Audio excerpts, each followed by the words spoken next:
Mehar is not so obedient a 15-year-old that she won't try to uncover which of the three brothers is her husband. Already, the morning after the wedding, and despite nervous, trembling hands, she combines varying amounts of lemon, garlic and spice in their side plates of sliced onions, and then attempts to detect the particular odour on the man who visits later that same night, invisible to her in the dark. It proves inconclusive, the strongest smell by far her fear, so she tries again after overhearing one of the trio complaining about the calluses on his hands.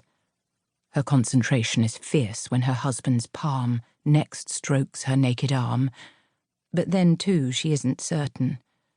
Maybe all male hands feel so rough, so clumsily eager and dry. It is 1929. Summer is erupting, and the brothers do not address her in one another's presence. Indeed, they barely speak to her at all, and she, it goes without saying, is expected to remain dutiful, veiled, and silent, like the other new brides. Spying from her window, she sees only the brothers' likeness.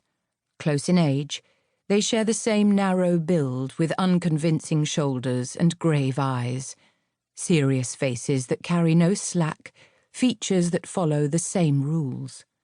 The three are evenly bearded, the hair trimmed short and tight, and all day they wear loose turbans cut from the same saffron wrap. Most hours the brothers will be out working the fields, playing, drinking, while she weaves and cooks and shovels and milks until those evenings when Mai, their mother, says to her, raising a tea glass to grim lips, "Not the china room tonight." This is the third time Mehar must finish washing the pewter pots at the courtyard water pump and, rather than join the women, take herself to the windowless chamber at the back of the farm. On the bed, she holds her knees close, seeing no point in lying down straight away. 5 days married. 5 nights since she'd first lain waiting in the pitch black, shuddering from arms to toes, hoping he wouldn't come to her and praying that there might be blood. The day before the wedding, Mehar's mother had folded a tiny blade into her daughter's hand. "Cut your thumb to be sure." Mehar hadn't done that, hadn't needed to. Mai had been outside afterwards waiting for the sheets. Her husband had said nothing to Mehar on that occasion and little more on the next. Will he say more today? She wonders. The tallow stick on its stony ledge has blown down to its crater, and in the obliterating dazzle of the darkness, she imagines she is underwater in some submerged world of sea-goats and monsters. From across the courtyard she hears the distant protesting rasps of a charpoy and the scuffle of leather slippers being towed on. Her stomach does a small anticipatory flip, and she lies down as the door opens and he moves to sit at her side.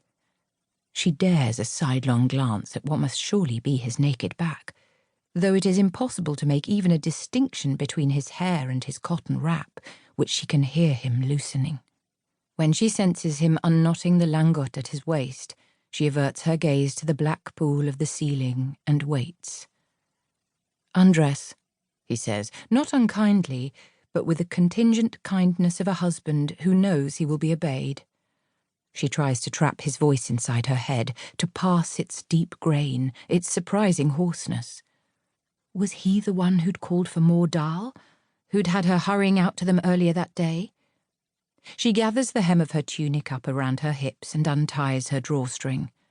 She feels a rush of air against her calves as he slides off her salwar in a single swift motion, and then he bears down like something come to swallow her whole, until she can't even see the darkness on either side of him, and fears that she really is inside his chest.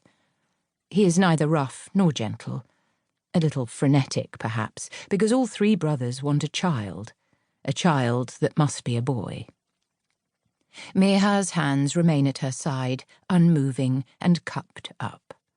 He smells strongly of grass and sweat, and of fenugreek and taro, the evening meal, but beyond that she can detect soap, and is glad that he had thought to wash before coming to her tonight. He grips her upper arm with one hand. Calluses? Can she feel calluses? Then a final thrust, a stoppered exhalation, and he climbs off her, one leg at a time. His back to her again, she senses him return his penis into the pouch of his langot. "You're learning the life here?" "Everyone is very kind." He gives a wry little snort, and she flicks her eyes toward the sound. Nothing. She can see nothing. "It's never been a kind house before," he says, and shunts his feet back into the slippers.